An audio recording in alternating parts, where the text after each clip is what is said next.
काय वाणू आता न पुरे हे वाणी, मस्तक चरणी ठेवीत असे. संत महात्मे कळणं इतकी सोपी गोष्ट नाही. एक तर साधू बनावं लागते किंवा कोणत्या तरी परंपरेचा पाईक असलं पाहिजे. हिंदीमध्ये अजून शब्द वापरतो काही.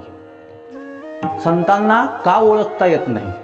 एका संतांना विचारलं, का हो तुम्हाला ओळखत नाहीत, तुम्हाला ओळखत नाहीत. त्यांनी सांगितलं, मेरे करीब रहकर भी जो मुझे पहचान नहीं सके, एक तो वो अंधे थे या तो अंधेरे में थे. विठ्ठला विठ्ठला.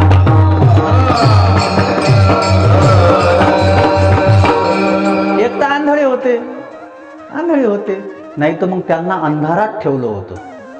आणि कलियुगाचं वैशिष्ट्य बघा, कलियुगामध्ये असं वैशिष्ट्य आहे, जे ओरिजिनल आहेत त्यांना कोणी मानत नाही आणि डुप्लिकेट पाशी गर्दी, मंडप कमी पडून राहिले.